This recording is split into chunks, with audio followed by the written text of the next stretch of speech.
Hello উপন্যাস প্রেমীরা, welcome to my YouTube channel অনামিকার ডায়েরি। এই চ্যানেলে আজ থেকে তোমরা একটা নতুন গল্প পাবে, যা আমার লেখা। গল্পের নাম শুধু তোমারই জন্য। নীল অনামিকার গল্প। গল্পটা সম্পূর্ণই আমার লেখা, একটা নতুন গল্প। আমিও তোমাদের মতো একজন উপন্যাস প্রেমী, কিন্তু হঠাৎ আমার ইচ্ছে হলো একটা উপন্যাস লিখতে, আর লিখেও ফেললাম। কিন্তু আমার তেমন কোনো জানাশোনা নেই, এমনকি গল্পটা কিভাবে পাবলিশ করব অথবা কোন গ্রন্থাগার থেকে বই বার করব, এসব বিষয়ে আমার বিন্দু পরিমাণ ধারণা নেই। তাই আমি চেয়েছিলাম আমার গল্পটা কিছু সংখ্যক মানুষের কাছে পৌঁছে যাক। তাই নিজেই নিজের চ্যানেল বানালাম, এবং এই চ্যানেলেই আমি আমার গল্পের ভয়েস ওভার দেব। যাদের গল্প শুনতে ভালো লাগে তারা এই চ্যানেল থেকেই আমার গল্পটা শুনতে পারবে, আর যাদের পড়তে ভালো লাগে তারা আমার ফেসবুক পেজ অনামিকার ডায়েরি ভিজিট করতে পারে। তার লিংক আমি কমেন্টে দিয়ে দেব। গল্পটা শোনার পর আর পড়ার পর তোমরা অবশ্যই তোমাদের মতামত জানাবে গল্পটা কেমন লেগেছে। কিন্তু হ্যাঁ, তার আগে আমি তোমাদের আরেকটা কথা বলতে চাই। তোমাদের জন্য কমেন্ট বক্স খোলাই থাকবে, তাই তোমাদের মতামত তোমরা নির্দ্বিধায় জানতে পারো। কিন্তু হ্যাঁ, এমন কিছু বলো না যাতে আমার গল্পটা লিখতেই আর ইচ্ছে না হয়। তোমরা আমার ভুলগুলো ধরিয়ে দিও, আমি শুধরে নেওয়ার চেষ্টা করব। কিন্তু ভুল ধরাতে গিয়ে এমনভাবে বলো না যাতে আমার গল্প লেখার মুডটাই চলে যায়।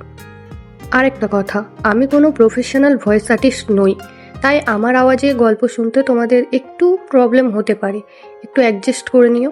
এত কথা বাদ দিয়ে চলো গল্প শুরু করা যাক। গল্পের নাম শুধু তোমারই জন্য, নীল অনামিকার গল্প। লেখনীতে আর কণ্ঠে আমি অনামিকা। সূচনা পর্ব। এখন প্রায় মধ্যরাত, চারিদিকে ক্ষীণ আলোটুকুও নেই। অন্ধকার ঘরে বসে আছে এক মানব। দূরের রাস্তার হলুদ আলো এসে পড়েছে তার মুখে। সেই আলোতে দেখা যাচ্ছে তার ঠোঁটে লেগে থাকা তাচ্ছিল্যের হাসি। কাল তার ফাঁসি, অথচ তা নিয়ে তার কোনো ভ্রুক্ষেপ নেই।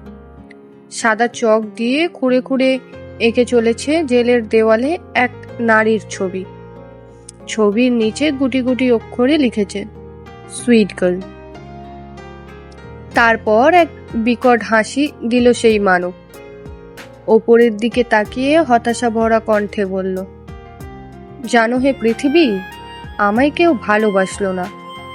আজ আমি খুনি, পাপী, তার শাস্তি হিসাবে কাল আমার ফাঁসি।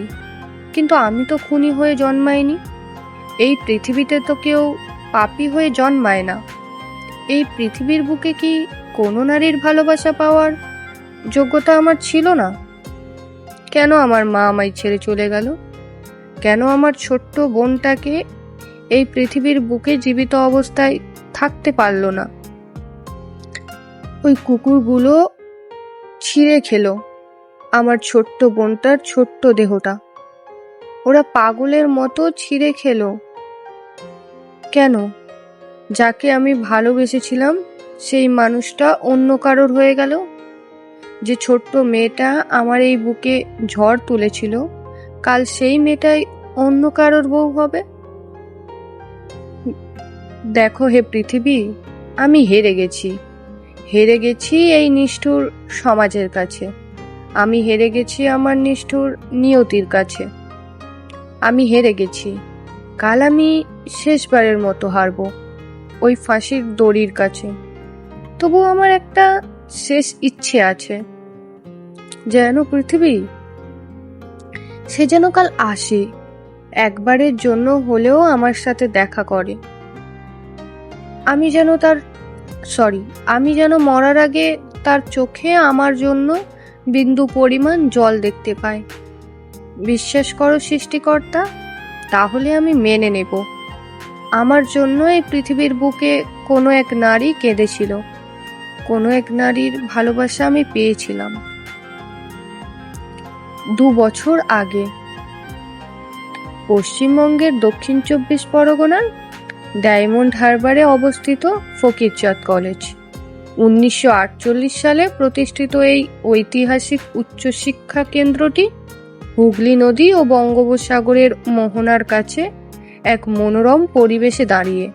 শান্ত স্নিগ্ধ প্রাকৃতিক পরিমণ্ডলে ঘেরা কলেজটি পড়াশোনার জন্য একেবারে আদর্শ। কলেজে পাশেই রয়েছে বিশাল খেলার মাঠ, সেখানে খেলাধুলো ও নানান ট্রেনিং হয়। কারোর ভাগ্য কি এতটা খারাপ হতে পারে?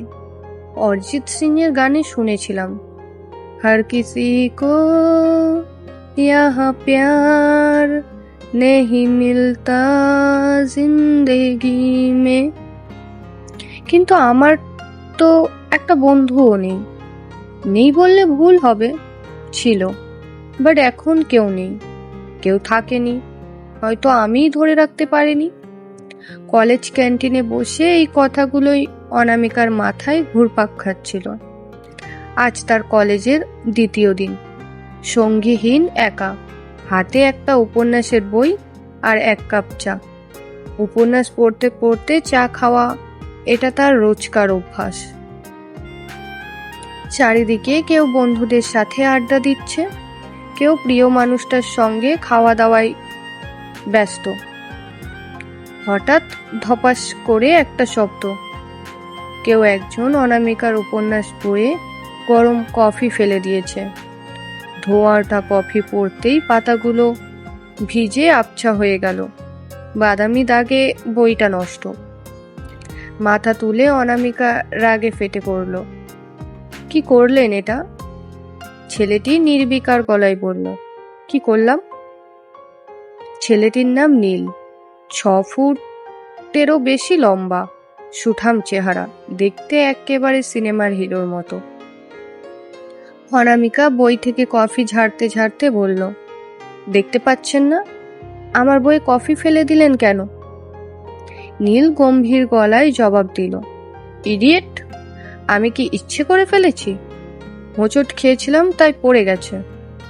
অনামিকা রাগে লাল হয়ে নীলের দিকে তেড়ে এলো, ঠোঁট দুটো থরথর করে কাঁপছে। কালকে চরের বদলালি নীল? চর মারতে পারতেন, এটা কেন করলেন? এটা আমার প্রিয় উপন্যাস বই, নষ্ট করে দিলেন। আগের দিন।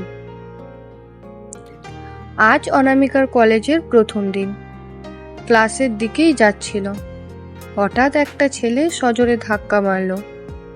আচমকা ধাক্কায় অনামিকা সবুজ ঘাসের ওপর পড়ে গেল। পুনুয়ে বেশ লাগলো। ছেলেটা ফিরেও তাকালো না, পকেটে হাত ঢুকিয়ে হেঁটে চলে গেল। ব্ল্যাক শার্ট, হোয়াইট জিন্স পরা, পেছন থেকে বোঝাই যায় কম করে 6 ফুট লম্বা।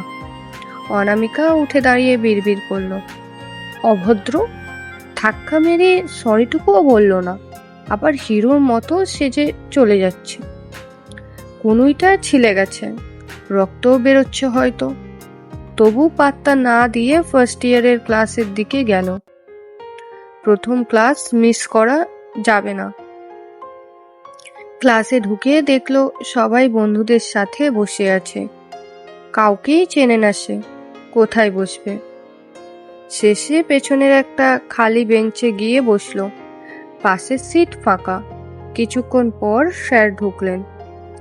হঠাৎ দরজায় কেউ বলল, may I come in sir? ছেলেটি নীল, কলকাতা থেকে এখানে পড়তে এসেছে। স্যার বললেন, yes come in, next time late যেন না হয়। Okay sir. নীল ক্লাসে ঢুকতেই অনেক মেয়ের চোখ ওর দিকে গেল। 6 ফুট লম্বা, কালো শার্টে দারুণ মানিয়েছে। প্রথম দিন বলে সবাই এসেছে, কোনো সিট ফাঁকা নেই, শুধু লাস্ট বেঞ্চের ফাঁকা, পাশে একটা মেয়ে বসে। নীল মেয়েদের এড়িয়ে চলে, কারণটা কেউ জানে না। সুদর্শন ছেলের বান্ধবী থাকেই, কিন্তু নীল ব্যতিক্রম। উপায় না দেখে ওই বেঞ্চেই বসলো নীল। অনামিকা পাশে কেউ বসেছে টের পেল, কিন্তু তাকালো না। স্যার ইংলিশ পড়াচ্ছেন। মিনিট 10 পর অনামিকা প্রশ্ন করার জন্য উঠে দাঁড়ালো। ওড়নাটা গলা থেকে খসে পড়ল, কারণ ওড়নার একটা কোণে নীল বসে পড়েছিল, টান পড়ায় খুলে গেছে। অনামিকা রাগে ঠাস করে নীলের গালে একটা চড় মেরে দিল। ভেবেছে নীল ইচ্ছে করে অন্যটা ফেলেছে। আচমকা চড় খেয়ে নীল হতভম্ব। কি হলো বুঝতে পারল না। স্যার দূর থেকে দেখে বললেন, হোয়াট হ্যাপেন্ড অনামিকা? তুমি মারলে কেন নীলকে? অনামিকা রাগে কাঁপতে কাঁপতে বলল, স্যার উনি ইচ্ছে করে আমার অন্যটা ফেলে দিয়েছেন। নীল সঙ্গে সঙ্গে বলল, নো স্যার। অনামিকা আরো রেগে বলল, মিথ্যে বলবেন না, আপনার মতো ছেলেদেরকে আমি চিনি। তখন ইচ্ছে করে আমাকে ধাক্কা মারলেন, আর এখন ভাবলেন চিনতে পারবো না? তুমি আমার বাল চেনো। নিজেকে কি ভাবো, মিস ভিক্টোরিয়া, যে কোনো ছেলে তোমাকে ইচ্ছে করে ধাক্কা মারবে? মুখ সামলে কথা বলুন, ভুল করেছেন স্বীকার করুন। আমি ইচ্ছে করে কিছুই করিনি, স্বীকার করার প্রশ্নই ওঠে না। এভাবেই দুজনের মধ্যে ঝগড়া চলতে লাগলো। সবাই হাঁ করে দেখছে। হঠাৎ স্যার ধমক দিলেন, স্টপ ননসেন্স, এটা ক্লাস, ঝগড়া করার জায়গা নয়। হয় বসো, না হয় দুজনেই বেরিয়ে যাও। ফ্ল্যাশব্যাক শেষ। নীল গম্ভীর মুখে বলল, দেখো আমি আবারও বলছি, I did not do it intentionally. আচমকা অনামিকা হাতের চায়ের কাপটা নীলের দিকে ছুঁড়ে মারল। নীল শার্টে খয়েরি দাগ। নীল নিজের শার্টের দিকে তাকিয়ে ঝাঁঝিয়ে উঠল, idiot, what do you do? What did you do? Sorry. Anamika নির্লিপ্ত ভঙ্গিতে বলল, আমিও ইচ্ছে করে করিনি। তুমি আমার জামাটা নষ্ট করে দিলে, আর বলছো ইচ্ছে করে করনি? দাঁড়াও দেখাচ্ছি। বলেই নীল ব্যাগ থেকে জলের বোতল বার করে পুরো জলটাই অনামিকার মাথায় ঢেলে দিল। মাথা থেকে পা পর্যন্ত ভিজে একসা। সুতির চুড়িদার গায়ে সঙ্গে লেপটে গেল। অনামিকা ছাড়ার পাত্রী নয়। সেও ব্যাগে থেকে বোতল বার করে নীলের গায়ে ছুঁড়ে মারল। ক্যান্টিনে শুরু হলো জল ছোড়াছড়ি। সবাই হাঁ করে দেখছে, এত বড় দুটো ছেলে মেয়ে কিভাবে বাচ্চাদের মতো ঝগড়া করছে। তখনই শুভ আর আকাশ এলো। নীলকে শুভ পেছন থেকে জাপটে ধরে বলল, নীল থাম ভাই, কি করছিস? বাচ্চাদের মতো জল ছোড়াছড়ি করছিস কেন? নীল রেগে বলল, দেখছিস না কি ঝগড়ুটে মেয়ে, আমার জামাটাই নষ্ট করে দিল ভুল করে কফি ফেলেছি বলে। অনামিকা তেড়ে এসে বলল, আর আপনি ধোয়া তুলসী পাতা আমার পুরো ভিজিয়ে দিয়েছেন, বইটাও নষ্ট করেছেন, অভদ্র পুরুষ। শুভ জোর করে নীলকে টেনে নিয়ে গেল। ভিজে জামায় ক্লাস করা যাবে না। অনামিকাও বাড়ি চলে গেল। এই অবস্থায় ক্লাস করা সম্ভব নয়। আজ এইটুকুই, আর এটুকু পাঠ করে আমি তোমাদের শোনালাম, তাই তোমরা অবশ্যই জানাবে এর পরের পর্বটা তোমাদের চাই কিনা। আর এই নীল আর অনামিকার কেমিস্ট্রিটা শেষ পর্যন্ত কোথায় যাবে সেটা দেখতে হলে পরের পর্বগুলোর সাথে থাকতে হবে। আর সাথে কে ওই ছেলেটা যার ফাঁসি, আর কে ওই সুইট গার্ল সেটাও জানতে হলে গল্পের শেষ পর্যন্ত থাকতে হবে।